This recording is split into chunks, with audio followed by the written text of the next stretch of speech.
Ja, ich bin hier bei Gibson USA jetzt auf der Messe und ich habe mir mal Jim geschnappt. Er ist Masterbuilder für Gibson, Master Luthier für Gibson und ich bin echt froh, dass er da ist. Hey Jim.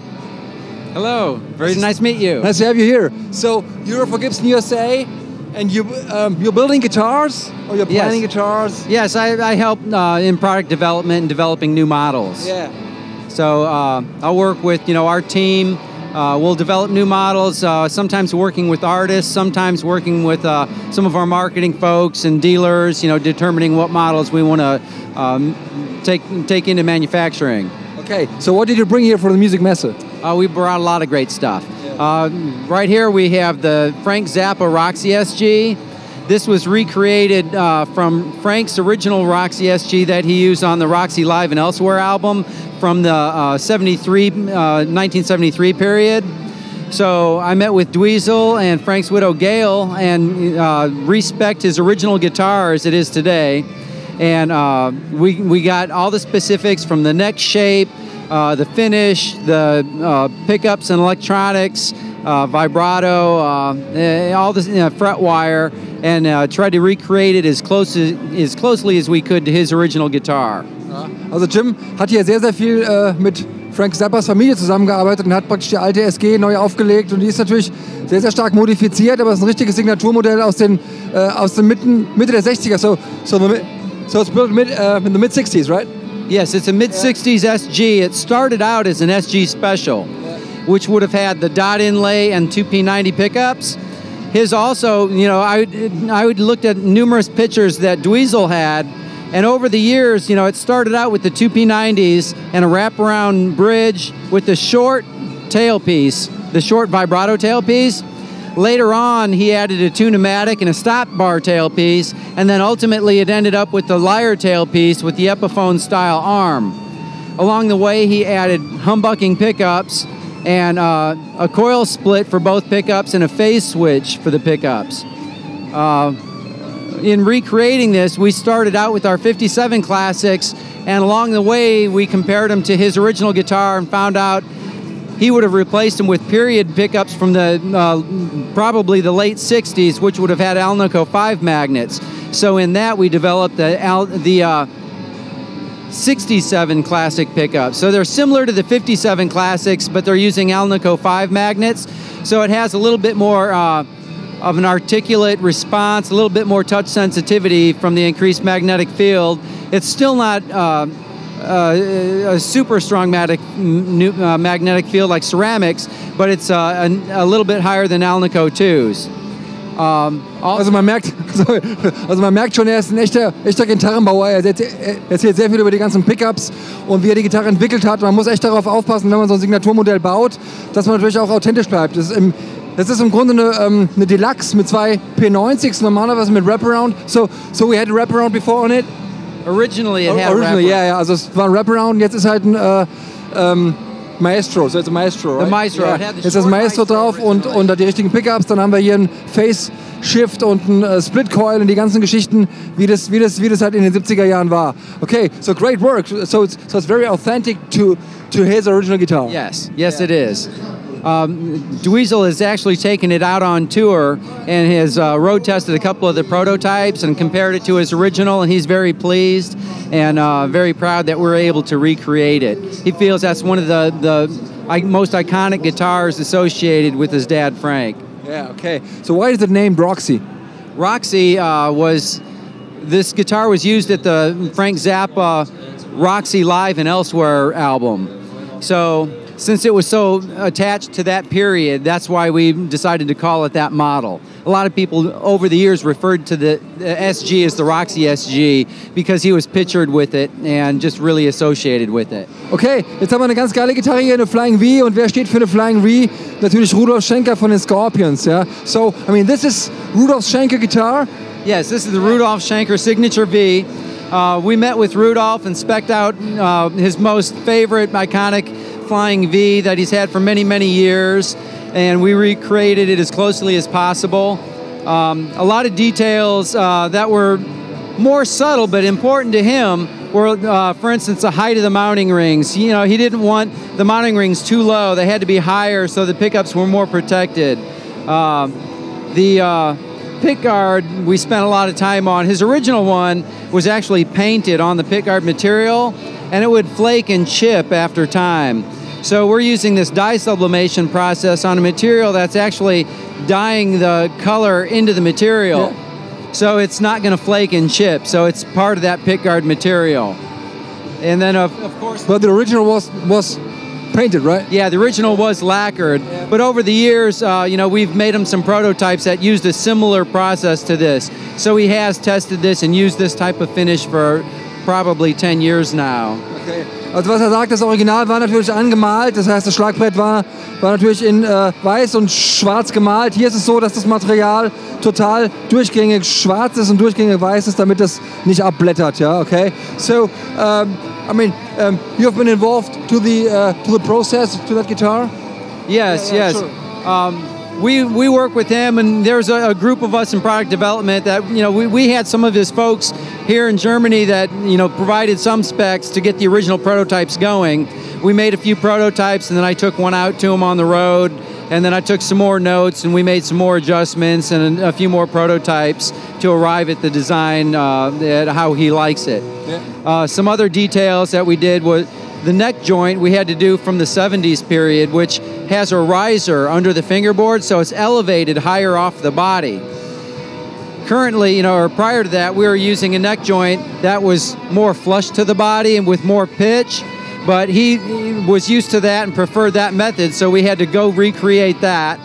We also went with the more rounded peghead style, so we recreated that off of his model, and then went with the modern style tuners.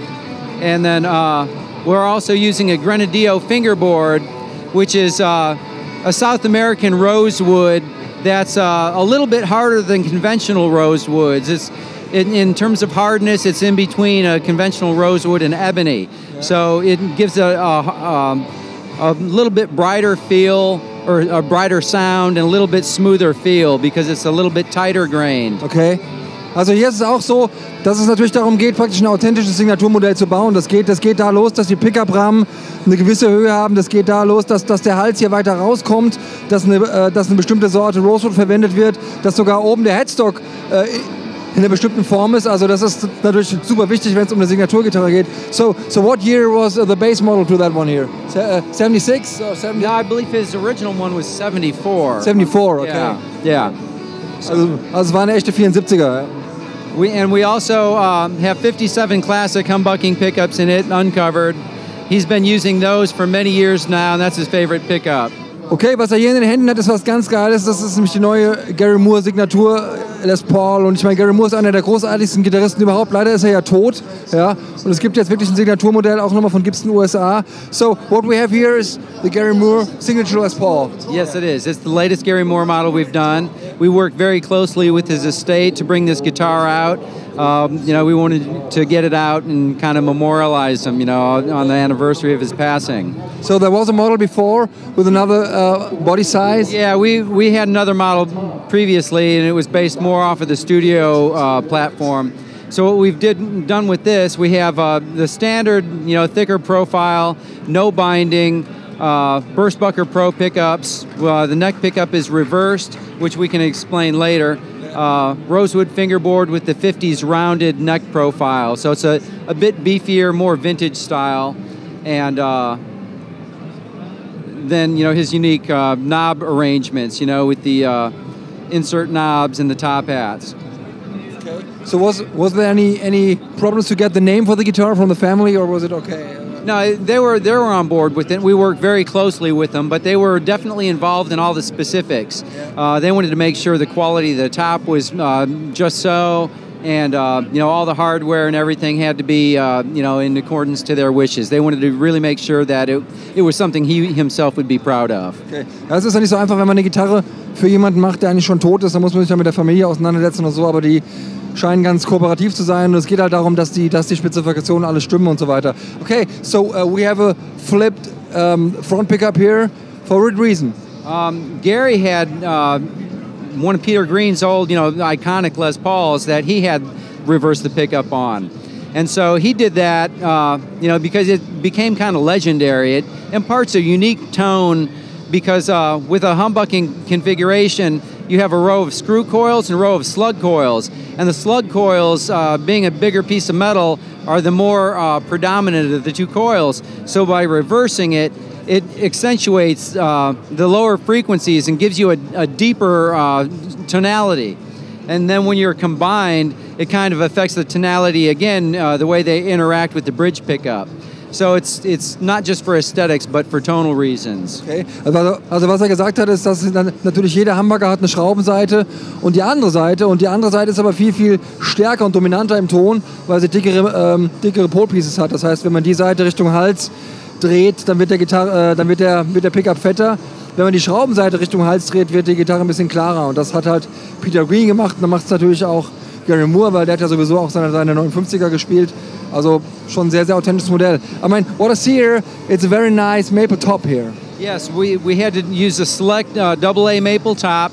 And that was one of the specifics that we had to really get on board with the family. They wanted to make sure it was, a proper grain pattern and color pattern. So we had to stay tight on that. We also have a Grenadillo rosewood fingerboard. Yeah. And then lastly, the Tone Pros locking tune-o-matic and stop tailpiece. Yeah. So you can adjust your bridge and then lock it down with the set screws, so you can change your screws or your strings and it's not going to move.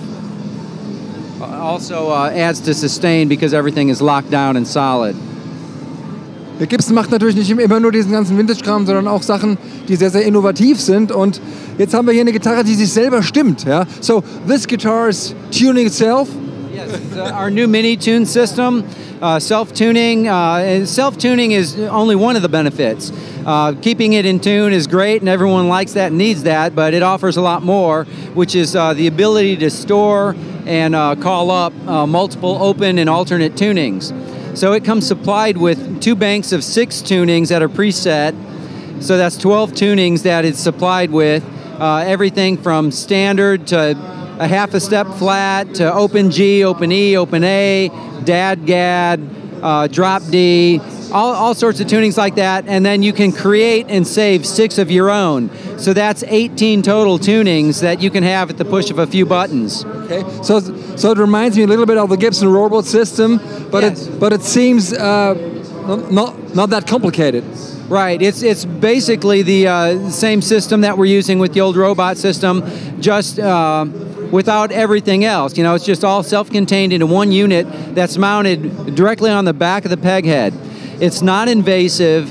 It can mount without any routing or drilling or any modification to the guitar. The approximate weight of the whole assembly is about the same as the average set of die-cast tuners, so you don't have excessive weight affecting the guitar. So the whole system in terms of how it affects the guitar tonally and the installation is completely non-invasive. Okay, that means you can mount the system on any guitar. Well, as long as the holes mount up. So our guitars that we have here at Gibson USA have our hole pattern. This unit, mounts on that. Right now, we're only offering it on guitars that we're selling. We're not offering as accessory just yet. All right. Okay. So let's have a look on the backside. Okay. So here. So, okay. So we have a battery here. A lithium-ion battery. You can fully recharge it in a few short hours, and you can get on average, if you're really working it hard and you're taking it in between open tunings, and working it, that would be the hardest you'd be working it. Going from standard to multiple openings, average 80 to 100 tunings. If you're only refreshing tunings in between songs, say, you could probably get between 250 and 300 tunings. Okay, so that means you don't have to change the battery within 1 gig or what? No. For the average, say the average weekend player it plays 4 sets and maybe averages 40 sets in the evening, you could get through the whole weekend on a single charge. Also völlig verrückt, ne? Man kann die Gitarre praktisch selber sich stimmen lassen, es geht mit Batterie, die Batterie wird geladen. Und so weiter. Und er sagt, es dauert wirklich sehr, sehr lange, bis die leer ist. Man kann da durchaus ein ganzes Wochenende durchspielen. Und diese ganzen Sachen, wo man eine Gitarre hinstimmen kann, Open G, Open D, Dad Gad, Drop D, wie auch immer, kann man alles praktisch einprogrammieren. So the programs for the different tunings are installed, or do I have... There's 12 of them that are pre-installed, and then you can create and save 6 of your own. Okay, also was man kann 6 Stück selber wählen und der Rest ist schon installiert. Also das ist eine super geile Geschichte. Vor allen Dingen sieht die Gitarre von vorne ganz normal aus. Ja, es ist nicht wie bei der Gibson Robot, wo man das nach unten regeln konnte oder sowas, sondern es geht alles hier oben. Das heißt, das System ist wirklich sehr dezent. Ja, es sieht nicht gleich aus wie eine digitale Computergitarre. So it doesn't look like a digital, I don't know, computer guitar. No, not at all. It's a standard Les Paul like we're making. We're also offering it on a variety of different Les Paul models and SG models.